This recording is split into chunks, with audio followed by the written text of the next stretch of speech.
Welcome back, guys, and what we're going to be looking at in our tutorial today is our proof of DeMoivre's theorem. So we know DeMoivre's theorem is a key part of complex numbers, and the way in which we prove this theorem is a proof by induction. Now the way it's phrased usually in the exam papers when it comes up is prove using induction that if n is a positive integer, remember an integer is a positive or negative whole number, then cos of theta plus I sine of theta to the power of n is equal to cos n theta plus I sine n theta, where I squared is minus 1. Now this expression here is what we're going to prove using induction. So now we need to remember the 3 steps of induction we looked over when we looked at algebra 3. Okay, so we know that step 1 for induction is to prove true for n is equal to 1.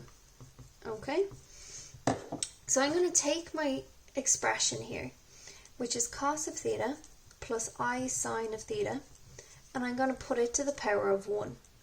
Okay, which means that we know here that cos of 1 times theta plus I sine of 1 times theta is equal to the cos of theta plus I sine of theta, which we know is true because anything to the power of 1 really just gives me itself. So now we've proven it true for n is equal to 1.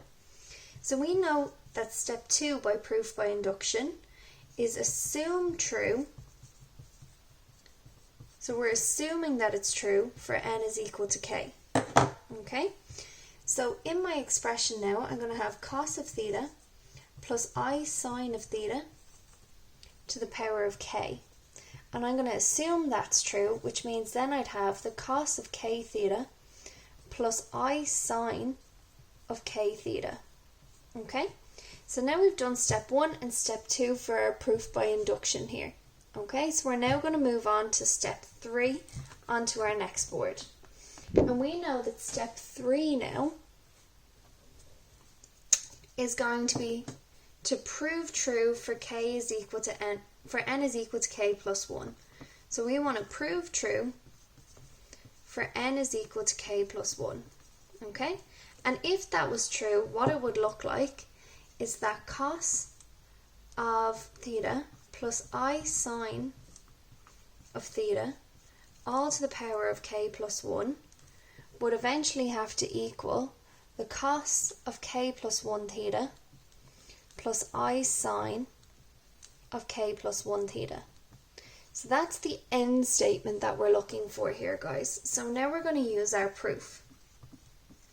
Okay, so to start off here, I'm going to start with the left hand side, and I know that cos of theta plus I sine of theta to the power of k plus 1 is the same as using my rules of indices to say that it's cos of theta plus I sine of theta to the power of k by cos of theta plus I sine of theta to the power of 1.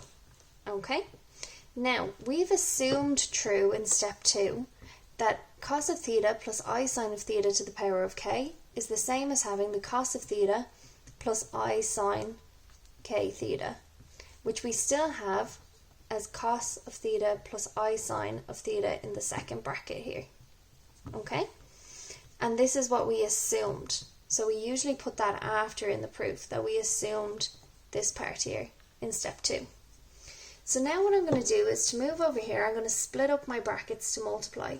So I'm going to have cos of theta, cos k theta, sorry, by cos of theta plus I sine of theta plus I sine of theta, because I'm splitting up my first bracket, I sine k of theta by cos of theta and times in by my second bracket, I sine k of theta. So now we're going to multiply it out. So that means now I have cos k theta by cos of theta plus cos k theta by I sine of theta plus I sine k theta by cos of theta plus I squared sine k of theta, sorry, he shouldn't have a k of theta by sine of theta. Now, we know from our rules that I squared is really going to be minus 1, And what I'm going to start doing is rearranging these into what's real and what's imaginary. So we can see that he's real, and when we change him into a -1, the I is gone, so he's real. So putting those two together, I guess cos k of theta, cos of theta, minus, because instead of I squared I've subbed in -1, sine k theta, sine of theta. Now, these two both have an I because they're both imaginary. So I'm going to put the I on the outside using highest common factor, which means on the inside I have cos k theta, sine of theta, plus sine k theta, cos of theta. Okay? And this is now where we go to page 14 in our log tables. So I can see I have cos k theta and cos of theta minus sine k theta, sine of theta, which I can see is the same as the first identity here in my compound angle formula, which means that's the same as having cos A plus B, where A is going to be my k theta and my B is going to be theta. So I get cos of k theta plus theta. Then I have plus I, cos k theta, sine of theta, sine k theta and cos of theta is the same as having this second one here. So we're going to have sine k theta plus theta now in my brackets. Okay, k theta plus theta. Again, I can use highest common factor in here. Okay, and usually I write down page 14 in my log tables here to help remind me. Okay, so we can use this in our highest common factor inside our brackets again to get k plus 1 with theta on the outside, plus I sine of k plus 1, which is with theta on the outside, which now we can see from our first statement here was what we're trying to prove. So now I always finish my proof with a conclusion. Therefore, true for n is equal to k plus 1. So now I have my conclusion at the very end. So therefore, cos of theta plus I sine of theta to the power of n is equal to cos n of theta plus I sine n of theta. And that's our proof of DeMoivre's theorem. So take a minute, go back over it, guys.